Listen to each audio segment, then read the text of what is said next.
ñu wax ci leneen ba léegi ci politique dialogue politique la ñuy dem le 28 mai moom la ko président de la république jàpp mais dafa mel ni honorable boo moytuwul di ngeen ko wedde parce que Thierno Alassane Sall moom gis naa ko muy dénoncer benn cabale politique. ba claquer la porte nee na moom bokkul ci ñi nga xamante ne dinañ ñëw dialoguer parce que li ngeen di def tegoo leen ko fekk. Thierno représente moins de 1% de la population. On parle politique. waaw représentation politique. mais Thierno était présent ci élection yu mujj yëpp. Thierno. élection présidentielle dem na. avec zéro. te ñëpp demuñu. élection législative dem na te ñëpp demuñu. 0,3%. 0, xaw ma. mais il signifie quelque chose au moins ci l'engagement politique bi. il représente 0, quelque pour cent. le Sénégal est à 100%. xam nga dialogue bi ni mu demee. ñu wax ko te nit ñi askan bi xam ko. dialogue fii du fi bees. mais saa yu masaan am. mais dialogue bu sincère moom amagul fi. xaaral rek saa yu masaan am. yëngu-yëngooy am ba jaaxle. ñu woote ci biir yëngu-yëngu ni kaay la ñu waxtaan. ñu waxtaan pour apaiser yëngu-yëngu bi. mbaa yëngu-yëngu am ba jaaxal nit ñi mu wees ñu ne pour bugg nu mu amati fii. kaay la ñu waxtaan parce que yëngu-yëngu bàyyi na ay séquelles pour bañ séquelles yi yàq ñu ne kaay la ñu waxtaan. mais tey jii président Diomaye. il allumait le feu et jouait le sapeur-pompier. très bien aujourd'hui Diomaye ma nga ca palais di naan kafem di doxal président sam na mu ware. premier ministre ànd gouvernement am di def na mu ware. assemblée di dox justice di dox. jàmm ni ngoy dara amul. mais mu ni mieux vaut prévenir que guérir. xoddiku bala ngay lakkale. am na fi ay wax yoo xam ni ëllëg day ñëw. bulletin unique day ñëw. statut du chef de l'opposition day ñëw. ak yeneen ak yeneen ak yeneen. nan ko waxtaanee tey bi jàmm amee balay dara di ñëw. parti politique yi 300 et quelques jaaduwul foog ñu lijjanti ko. nan ko waxtaanee. ma defar commission. génnee liñ ci mën a xalaat yëpp teg def ko ay TDR. joxal sëriñ si askan bi. société civile politique képp koo xam ni concerné wu na jox ko à temps mu jàngat loo xam ni wax nañ ko te gisu ci boppam mu amandé loo xam ni fàtte nañ ko wax mu proposé ñu àndandoo ñun ñëpp toog waxtaane ko tënk ko dem attaquer constitution bu jaree attaquer le code de procédure civile le code de procédure le code électoral ak code bu mu mën a laal fekk na déggoo nañ ci. ñu attaquer assainir ko jàmm ni ngoy. yow nga ni bokkoo yow bëggoo jàmm kon yow am na leneen loo tax a jóg Thierno Alassane nanu expliquer lu ko tax a jóg xanaa du jàmm réew mi ëllëg. xanaa du am texte yu wóor a wóor yu baax yu am consensus yu ñëpp mën a déggoo mais heureusement il ne représente que 0,1%. les autres viendront. mais il représente ba bëgg leen wax nag benn mbir. bu nu ñëwee ñu waxtaan ñun ñëpp bu nu ñëwul ñu ñëw waxtaan te ñu imposer ko incha allah kan dogal ko. mais est-ce que bu boobaa du nekk dictature. déedéet les acteurs politiques bu fekkee ni dafa am ñu bañ a ñëw. xam nga la responsabilité doxal réew mi ci dialogue politique.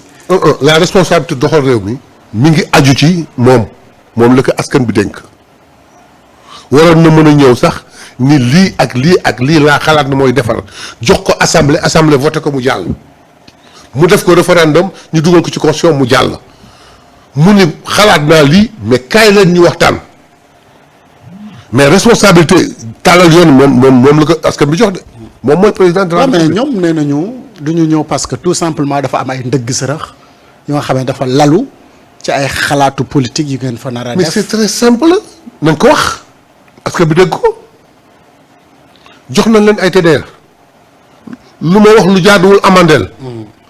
lu ma fàtte proposé ay ndëgg sërëx ma toog waxtaane ko ni lii la ma proposé te su ma doon gouvernement bi sax damay publier TDR yi askan bi xool ma ni ay tappale rek Thierno Alassane Sall na wuyu li ko ci xale yi di wax moo gën muy rey boppam fii ñaari xaleel génn nañu wax ko wax ju rëy conférence de presse xale yi neenañ ko te loolu da nga koy rattaché ak benn wax bu waa ji waxoon Farba xale yi neen ko ci sa jamono ci sa ministère lii xew na fa lii xew na fa lii xew na fa te jaarul yoon te yaa nekkoon ministre wax ci man nag su ma ko rattaché ak li Farba waxoon ñu ñëw àndoon ñu jox la jox ma nga jël ma jël boo weddee ma wax li nga jël wax li ma jël wax li tax ñu jox nu ko sama njort la sama xel a dem. mais en tout cas Thierno. du leeral loolu. Thierno c'était un bon ministre et puis. un bon ministre comment. il est exempt de tout parce qu'il a simplement démissionné parce qu'il voulait pas signer un kii benn contrat. mais y a c'est pas ce que qui fait de lui un bon ministre. y a pas que ça Thierno def na yu bëri. ma ne yu gaañ yu bëri témoigné également. xale yi day wax nañu loo xam ne ba léegi tontuwul ku ma saan wax mu génn def conférence tontu waaye ñaari wax génnul tontu. wala mu sànni la commune. bi Farba waxee génnul tontu bi xale yi waxee génnul tontu. léegi loo ci bëgg a wax ci loolu. xam man Mayabé day. topp su ma tëddoon sama kër léegi. di seetaan sa émission bii. nga ne lii ci man. topp bu soobee yàlla demee booy jéggi journal sama bopp sama baat ngay jëkk dégg. Mbadou.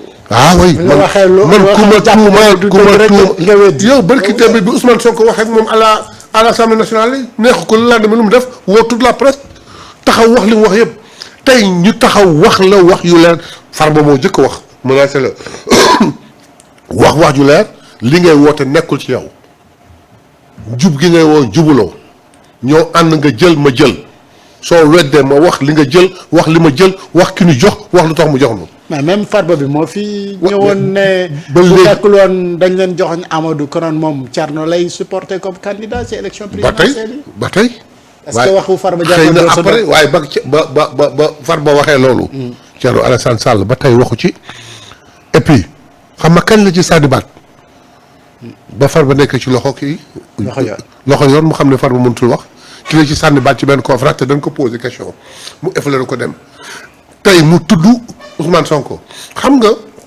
Idriss Seck dama koy ab benn baat Idriss nee na xalal bu la toojee da nga koy jéggi du ma bàyyam mu war ne yaa ko mën yaa mën bàyyam léegi yow léegi yow nit buy fontoo sa bàyyi da nga koy wan ni ko maa la mën yow waxuma la ak sama bàyyi fontoo na Ousmane Sonko ñaari doomi Ousmane Sonko génn toog wax ko loo xam ne mi ngi taaje na ci wax na woote conférence wax li ma wax nag pour revenir au sujet mooy situation am na jàmm rek fi ne mais ñu ngi jëm ci loo xam ne bu doon sama sogo du xajam élection locale yaa ngi ñëw leneen a ngi ñëw war nañ ko mën a waxtaane tey xoddi ko bala ngay lakkale lii laa xalaat amal dégg am li ma xalaat bu fekkee am na lu ci mooy wax ma li nga ci xalaat bu fekkee am na loo xam ne xalaatuma ko te nga xalaat ko wax ma ko ñu boole ñu toog a waxtaan pour le devenir du Sénégal. nga ne bokk ma parce que dafa am ay njuuj njaaj ay tappale la te nag naa la ko xam ne buñ ko defee Sénégal jëppi leen de. mais naka ngay xamee ne njuuj njaaj dañ ci laal te dama koy coxtaan. mais c'est waxuma la loolu te de peut-être lii la goo ko mais bu ci njuuj njaaj amee tu es politique mais toogal nga di def conférence de presse nga ni yónnee nañ ma terme de référence yi.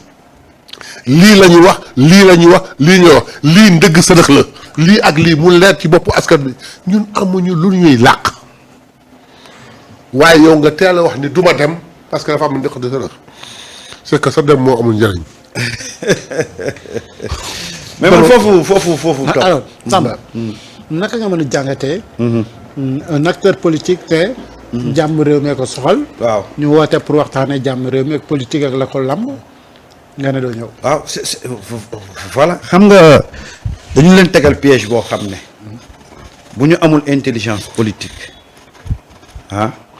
fa la ñuy jaaree disparaître parce que gis nga ce dialogue là c'est vrai que président bi moo ko sabablu mais peuple bi ñoo ko bëgg c'est l'affaire du peuple et le président a été très clair quand il dit on va parler du système politique que yéen syndicalistes yi na ngeen fexe ba ñëw. ndax bu leen ko bàyyee politiciens yi ndax politiciens yi moomuñu réew mi ça veut dire que on va parler de politique mais pas exclusivement réservé aux politiciens c'est-à-dire que aujourd'hui xam nga lan la président bi bëgg que lépp lu ñuy tëgg ci wàllu politique mu tukkee ci sénégalais yi dans toute seen composante société civile ak sëriñ xam nga ñëppay ñëw donc le dialogue nañ ko def boo gis de nañ ko waxtaanee. voilà léegi nag gis nga dialogue bi boo deful ndànk parti politique ñoo ciy gën a néew ñu leen représenter parce que aujourd'hui le peuple a envie qu'on parle de notre système politique ndax système politique bi moo fi indi violence depuis 1960 ba tey ñu toll fii donc quand tu as l'adhésion du peuple par rapport à ce dialogue là nga nekk un parti politique intelligent même yow chef de file bi boo demul toog na sa parti bokk rek parce que l'histoire retiendra tey gis nga képp ku boycotté politiquement fi ngay jaaree disparaître ndax le schéma qui va se dessiner mais duñ la ci jël en compte et tu ne pourras pas jouer un rôle décisif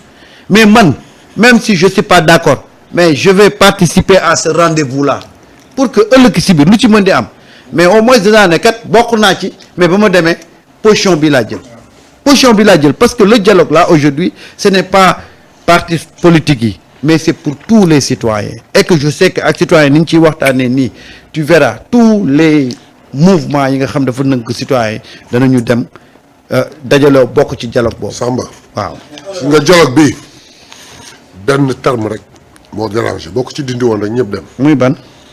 mooy rationalisation des partis politiques mooy seen problème rationalisation des partis politiques bi ci rek te important mooy seen problème. man mais est-ce que nekkul Thierno da leen di fay bor bi ngeen lebaloon Macky Sall rek woote dialogue am. ngeen lànk na ngeen ñëw. merci très bonne question Macky Sall dafa woote waxtaan. waaw ñu ni ko terme de référence mu ne bu ngeen ñëwee ñu waxtaane ko ñu ni ko ñun demuñu da nga naan ma lii laay waxtaanee man la yokk ci lii wala dindi ci lii.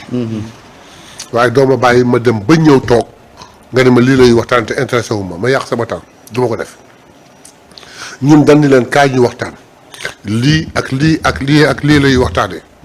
fii leen ko bëgg jëmale bu fekkee lii ñu wax am na lu ci mooy mu jubbantil bu fekkee am lu nu fàtte proposé xanaa jàmm nga.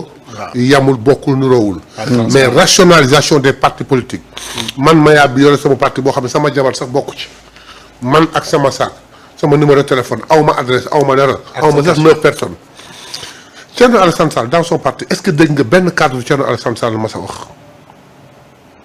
mouvement des cadres mouvement des jeunes mouvement des femmes jeunes am na donc mas nga leen gis Aliou Diouf ci mouvement si mas nga leen gis ñu toog rek mouvement des jeunes di wax ma ni il faut ñu rationner parti. mais ñoom def nañu Sénégal sept parti politique Sénégal gii. sept parti politique ëpp na fi. sept parti politique ëpp na Sénégal. waaw foofu moom ànd naa ci ak yow. bu baax seen disparition boobu nag ñu nar a disparaître moo leen sonal. mais est-ce que bu gaa ñi defoon nii Pastef dina judd ba tey nga nekk au pouvoir. non Pastef lu mu def Pastef ñëw na parce que xam nga dans l'histoire de Pastef.